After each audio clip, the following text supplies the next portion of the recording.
Assalamualaikum warahmatullahi wabarakatuh. Nama saya Rafiq Rizal Diryatno dengan NIM M0403241116 dari kelas DPP Paralel kedua. Di sini saya akan mempresentasikan terkait dengan redesign produk yang kami pilih, yaitu Brandly. Dalam teks untuk melihat pertanyaan ataupun jawaban yang pernah diajukan dari halaman riwayat. Di sini pertama ada ringkasan produk terkait dengan produk yang kita kaji. Jadi produk yang kita kaji ini adalah Brandly, yaitu software berbasis web ataupun aplikasi yang memungkinkan pengguna untuk bertanya, menjawab soal, serta membaca materi ataupun buku pelajaran. Tas yang saya analisis di sini adalah untuk melihat riwayat pertanyaan dan juga jawaban yang pernah diajukan oleh pengguna di masa lampau. Tas ini itu penting karena digunakan untuk melihat kembali pertanyaan atau jawaban yang sudah diajukan dan juga digunakan untuk mengetahui status dari pertanyaan, jadi udah dijawab ataupun belum. Bisa juga digunakan untuk mengevaluasi jawaban sendiri, melihat respon dari pengguna lain, ataupun mengelola konten untuk menghapus ataupun mengedit pertanyaan atau jawaban yang pernah kita ajukan. Di sini ada test flow dari tas yang saya pilih. Pertama itu kita bakal masuk ke halaman beranda terlebih dahulu. Setelah itu kita masuk ke halaman profil. Setelah masuk ke halaman profil, kita bisa milih untuk melihat riwayat dari pertanyaan ataupun jawaban. Setelah dipilih, itu kita bisa langsung cari jawaban, cari pertanyaan ataupun jawaban yang mau kita cari, dan kita bisa masuk ke halaman detail pertanyaannya. Jadi di sini ada design opportunity-nya. Yang pertama itu pengguna kesulitan mencari pertanyaan pada halaman history. Daftar history itu harus dibaca satu persatu pertanyaannya. Terus informasi yang ditampilkan belum membantu mengenali pertanyaan.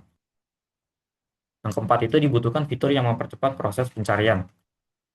Terus ini ada UX goal dari proyek ini. Yang pertama itu ada usable, jadi pengguna mudah menemukan pertanyaan ataupun jawaban. Yang kedua itu ada effortless, jadi pengguna tidak perlu melakukan banyak usaha untuk memenuhi tes ini. Yang ketiga itu ada comfortable, pengguna merasa nyaman. Yang ketiga ada satisfying, yaitu terkait dengan kepuasan. Terus selain itu kita juga punya usability goals. Jadi di sini usability goals pertama kita itu adalah efisiensi, di mana pertanyaan dapat ditemukan lebih cepat. Yang kedua ada learn ability, jadi fitur pencariannya itu mudah dipahami. Yang ketiga ada easy to access, jadi fitur pencarian dan filter mudah dijangkau. Dan yang keempat itu ada error prevention, yaitu untuk mengurangi kesalahan dalam membuka pertanyaan ataupun jawaban yang tidak kita cari. Di sini ada tahap ideation. Jadi di sini ideation yang saya gunakan adalah metode brainstorming. Pada metode brainstorming ini kita menemukan sebuah solusi yang dikumpulkan melalui teman sekelompok saya untuk membantu mengumpulkan. Di sini ada juga terkait dengan ide-ide tersebut di clustering. Terus di sini ada top 3 UX isu prioritas pada tahap-tahap sebelumnya. Jadi top 3 UX isu prioritasnya yang pertama itu ada proses pencarian pertanyaan pada halaman histori memerlukan pembacaan daftar secara manual satu persatu. Terus informasi pada daftar histori tidak cukup membantu user mengenali pertanyaan yang dicari. Yang ketiga itu halaman riwayat pertanyaan tidak langsung mudah ditemukan oleh user. Ini ada evaluasi idenya, jadi 11 ide tadi kita evaluasi berdasarkan keempat syarat ini. Yang pertama itu dia membantu pengguna menemukan pertanyaan lebih cepat. Yang kedua, mengurangi kebutuhan pengguna untuk membuka pertanyaan satu persatu. Yang ketiga itu mudah diimplementasikan.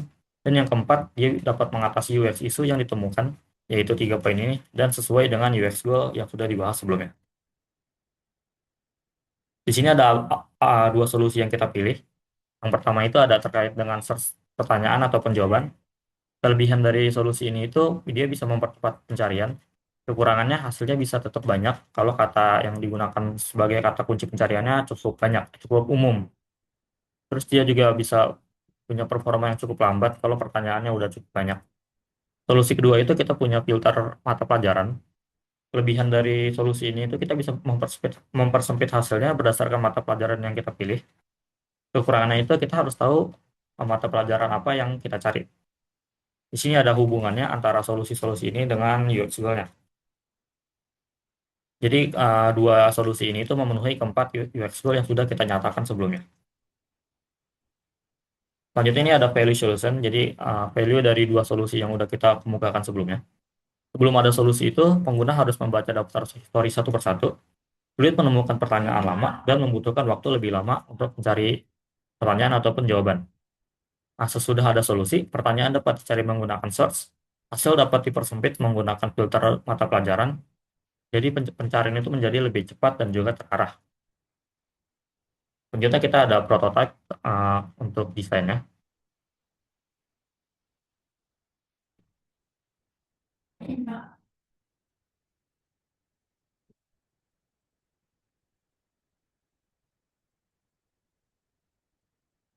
Jadi sih ada prototipe yang sudah dibuat.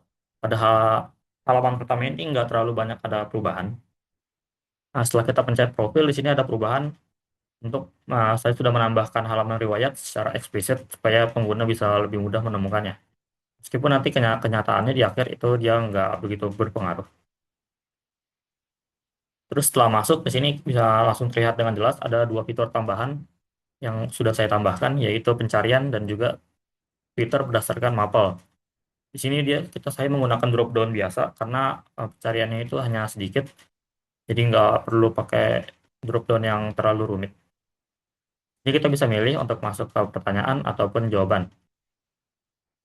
Misalkan kita pilih ke pertanyaan, terus kita bisa langsung menggunakan fitur search. Nah, setelah di search, dia akan dipilih berdasarkan dengan kata-katanya. Jadi sistemnya itu dia bakal full kata-katanya terlebih dahulu sampai selesai. Setelah itu diklik enter dan dia bakal nyari yang ada kata-kata miripnya. Terus di sini ada filter mapel, sistemnya itu dia yang mapelnya ada aja. Jadi kalau mata pelajaran yang nggak ada di sini gitu, pertanyaan yang belum ada yang memuat mata pelajaran tersebut, dia nggak muncul di drop down-nya. Misalkan sini kita matematika. Nah, ini untuk pertanyaannya yang sudah difilter dan juga search. Jadi dia ada kata-kata akar-akar, terus mata pelajarannya itu matematika. Setelah itu kita bisa buka untuk masuk ke halaman detail pertanyaannya. Kurang lebih seperti itu untuk prototype sistem yang kita buat.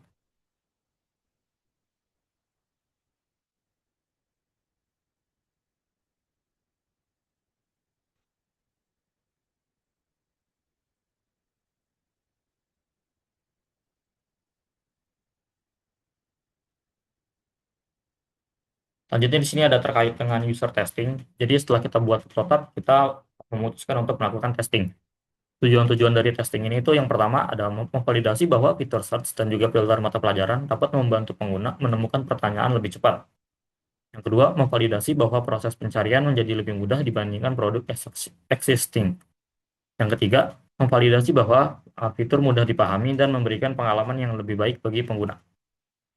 Di sini ada metode dari user testing ini. Jadi metode yang saya gunakan di sini dia unmodered testing menggunakan platform Mesh sebagai alat bantu. Di platform Mesh itu dia ada skenario misi sebagai berikut.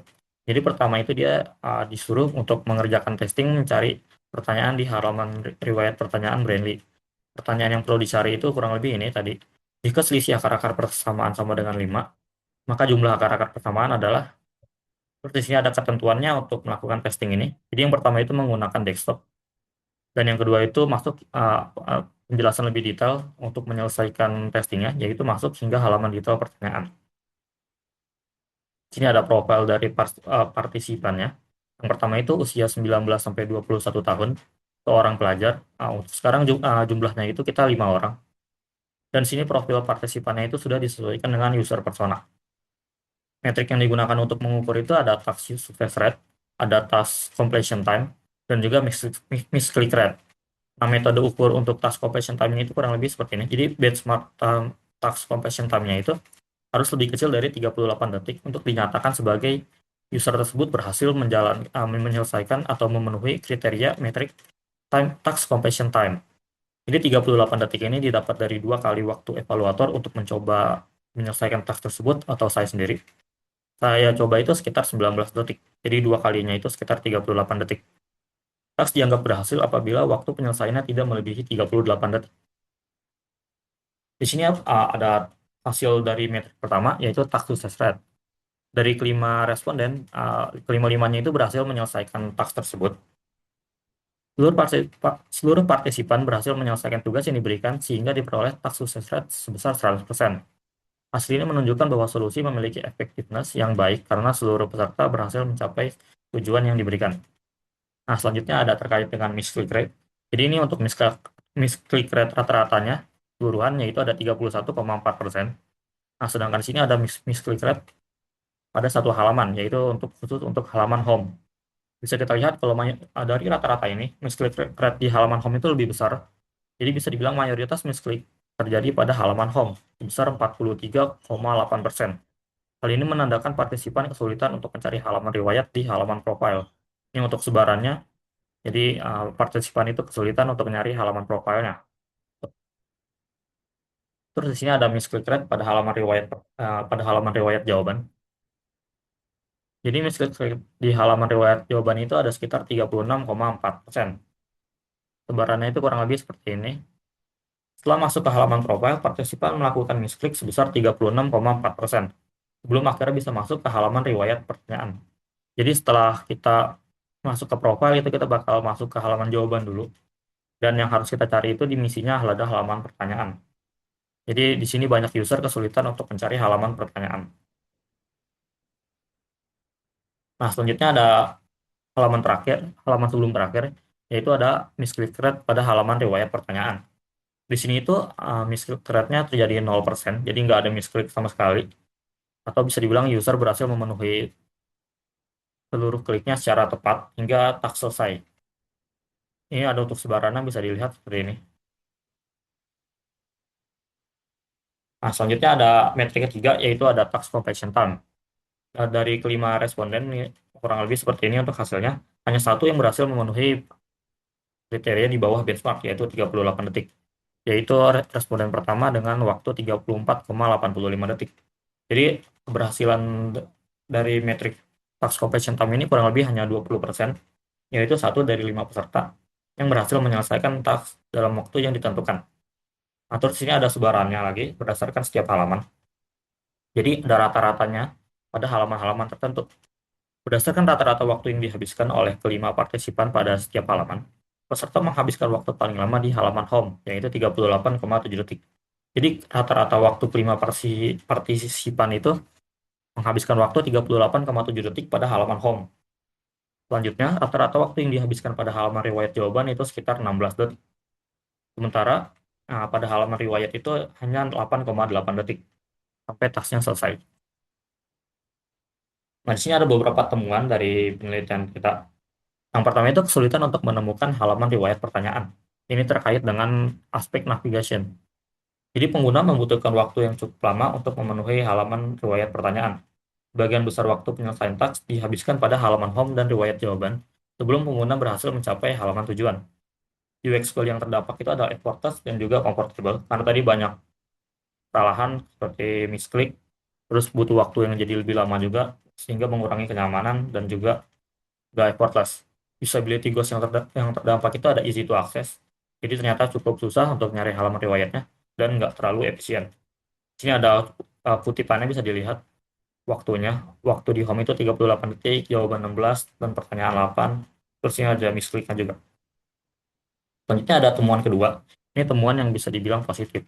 Jadi fitur search dan filter itu udah membantu untuk menemukan pertanyaan. Setelah berada pada halaman riwayat pertanyaan, seluruh partisipan dapat menemukan pertanyaan dengan cepat menggunakan fitur search dan juga filter mata pelajaran. Hal ini menunjukkan bahwa solusi yang dirancang mendukung proses pencarian. Dari temuan ini itu UX goal yang terpenuhi adalah usable, dan usability goals yang terpenuhi adalah efisiensi dan juga learnability. Ini untuk kutipannya lagi. Dan ada temuan ketiga, yaitu temuan negatif lagi. Misklik terjadi sebelum mencapai halaman riwayat. Ini terkait dengan aspek navigation. Jadi sebagian besar misklik terjadi ketika pengguna mencari akses menuju halaman riwayat pertanyaan. Setelah halaman tersebut ditemukan, tidak ditemukan misklik selama proses pencarian pertanyaan. UX goal yang terdampak itu ada effortless, dan usability goals yang terdampak itu ada error prevention dan juga easy to access. Selanjutnya di sini ada action item untuk mengatasi atau solusi untuk mengatasi masalah-masalah dari temuan-temuan tersebut. Jadi yang pertama itu ada meningkatkan discoverability pada halaman riwayat. Discoverability halaman riwayat. Jadi kita harus memperjelas lokasi menu riwayat pertanyaan dan juga bisa meningkatkan visual hierarki pada menu histori supaya jelas mana pertanyaan dan juga mana jawaban. Yang kedua, kita bisa mempertahankan search dan juga filter, Karena tadi bisa dibilang fitur search dan filter ini berhasil untuk memenuhi UX Google kita. Di sini ada refleksi dan juga kesimpulan. Yang pertama itu, apakah program awal berhasil ditangani? Permasalahan pencarian berhasil diatasi dengan fitur search dan juga filter mata pelajaran. Tetapi untuk permasalahan navigasi menuju halaman riwayat pertanyaan itu masih ditemukan selama pengujian. Jadi belum selesai. Ini ada UX goal yang tercapai. Jadi yang pertama itu ada usable, pengguna dapat menemukan pertanyaan dengan mudah setelah berada pada halaman riwayat pertanyaan. Terus yang kedua itu ada UX goal yang belum tercapai, yaitu ada effortless. Jadi pengguna masih perlu usaha untuk menyelesainya, belum tercapai effortless. Dan yang kedua itu ada comfortable. Proses pencarian belum sepenuhnya nyaman karena pengguna masih mengalami kebingungan pada tahap navigasi. Dan sini ada insight yang saya dapat selama mengerjakan project ini. Insight yang saya dapat itu ada terkait dengan empathize. Jadi solusi yang dianggap baik oleh perancang belum tentu sesuai dengan kebutuhan pengguna. Jadi setiap keputusan desain perlu divalidasi melalui pengujian dengan pengguna agar didasarkan pada data, bukan asumsi. Terus kalau misalkan project ini ingin dilanjutkan, apa yang akan saya lakukan? Yang pertama itu saya bakal fokus pada peningkatan navigasi untuk menuju halaman riwayat pertanyaan. Yang kedua, meningkatkan discoverability menu history agar lebih mudah ditemukan. Dan saya akan mengulangi atau mengiterasi usability testing kembali setelah perbaikan navigasi diterapkan. Kurang lebih seperti itu untuk presentasi proyek saya. Wassalamualaikum warahmatullahi wabarakatuh.